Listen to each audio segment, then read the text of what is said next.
Bonjour, ne peut-on pas arrêter les voitures thermiques avant 2035? Il est important de noter que les politiques concernant la fin des voitures thermiques varient d'un pays à l'autre et sont souvent sujettes à des débats politiques et économiques. Cependant, voici quelques raisons générales pour lesquelles il peut être difficile d'arrêter complètement les voitures thermiques avant 2035. Dépendance actuelle sur les voitures thermiques. Dans de nombreux pays, les infrastructures et les économies sont fortement dépendantes des voitures thermiques. Cela inclut non seulement les véhicules eux-mêmes, mais aussi les industries associées comme la production de carburant et les stations-service.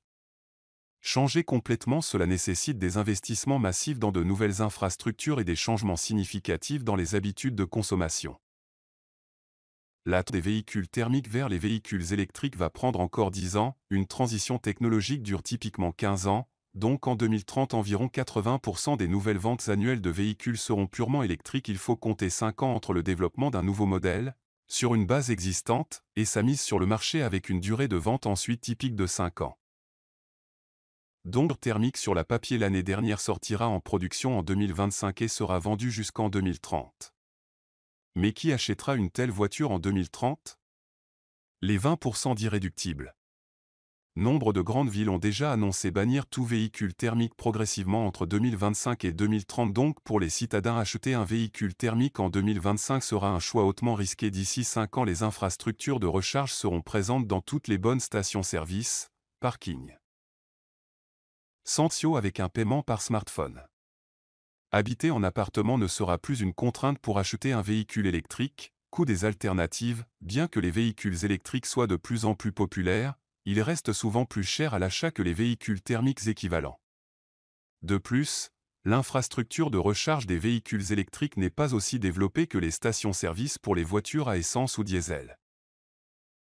Cela rend les alternatives moins attrayantes pour de nombreux consommateurs. Résistance de l'industrie automobile. L'industrie automobile, en particulier celle qui se concentre sur les véhicules thermiques, peut être réticente à changer rapidement ses opérations et ses investissements. Les constructeurs automobiles ont souvent des cycles de production et de développement à long terme, et changer radicalement de direction peut être difficile et coûteux. Transgressive, même si de nombreux pays ont fixé des objectifs pour éliminer progressivement les voitures thermiques, cela nécessite souvent du temps pour mettre en place les politiques et les incitations nécessaires, ainsi que pour permettre aux fabricants de s'adapter à la nouvelle demande. Les gouvernements peuvent également rencontrer de la résistance politique lorsqu'ils essaient d'implémenter des changements rapides dans ce domaine. Défi logique, bien que les technologies alternatives comme les véhicules électriques soient en développement, il existe encore des défis à relever, notamment en ce qui concerne l'autonomie des batteries, les temps de recharge et la disponibilité des matériaux nécessaires à grande échelle. En somme, bien qu'il y ait un mouvement mondial vers l'adoption de véhicules plus propres et plus durables, plusieurs facteurs, y compris ceux mentionnés ci-dessus, difficulté d'arrêter complètement les voitures thermiques avant 2035.